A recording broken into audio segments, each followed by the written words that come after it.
Patrick Jagou, Sentier d'auteur, la Jagou d'émission littéraire produite en partenariat avec la Société des auteurs savoyards. Cette semaine, j'ai le plaisir de recevoir l'écrivain Philippe Roman. Philippe Roman, où êtes-vous né? Êtes-vous savoyard? Je suis né à Saint-Julien-en-Genevois, Haute-Savoie. J'ai vécu 20 ans à Annecy. J'ai pas mal bourlingué pendant quelques années et je me suis installé en Savoie en fin 77. Alors, faites-le, je renonce à toute comptabilité. Philippe Roman, vous écrivez, à part écrire, que faites-vous dans la vie? Je suis d'abord un homme de théâtre, ensuite un homme de cuisine. J'ai appris la cuisine à 27 ans. Et enfin, un homme d'écriture parce que j'ai passé ma vie à osciller entre le théâtre et la cuisine.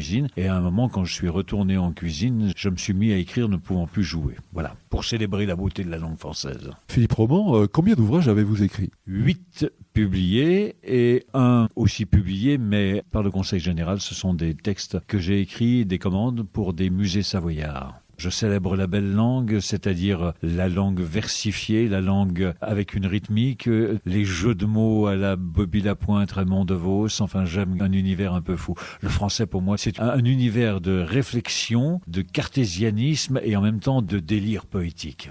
Philippe, à votre avis, quel est parmi ceux de vos livres celui qui contient l'essence de votre pensée, qui contient Philippe Roman? Tous, de toute façon, ils ont tous ma marque et cet univers d'une langue française que j'aime, que je trouve enivrante, qui est faite à la fois de rythmique et de drôlerie. Donc, je ne vais pas les renier. Certains me paraissent d'un niveau un petit peu supérieur, comme le verbe et la chair, les mots de la fin, l'opéra bouffe, oui, le coup du lapin. Mais j'ai une pièce de théâtre sur le vin que j'aime beaucoup, qui s'appelle Flûte au bec, verre en bouche. Voilà, je ne veux rien renier. Il y a parfois des lourdeurs, il y a parfois des textes que je ne réécrirais pas de la même façon. Si j'avais à faire un autre tirage, j'allégerais, oui. Mais bon, ce qui est fait est fait. Hein. Voilà. Alors Philippe, vous ne reniez rien, mais vous allez quand même nous dire quel est le dernier ouvrage que vous avez publié. Ça s'appelle Les mots de la fin. Symboliquement, mon éditeur est mort un an après. Et c'est vrai que j'ai très très mal vécu ce départ parce que c'était un compagnonnage d'une dizaine d'années et c'était énorme.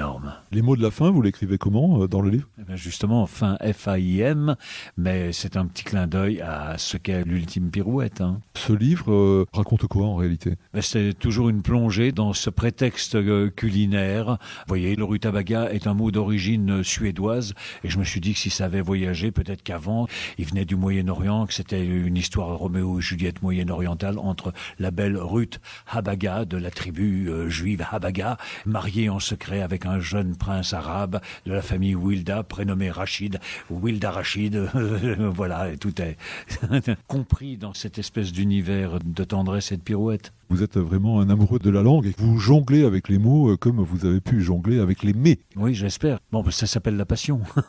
La passion. Chers auditeurs, nous parlions de l'ouvrage de Philippe Roman intitulé Les mots de la fin, fin F-A-I-M, paru aux éditions Jean-Paul Rocher, éditeur. Philippe, je vous remercie. Voilà, Sentier d'auteur, c'est fini pour aujourd'hui. Au revoir les amis et à la semaine prochaine si ça vous dit.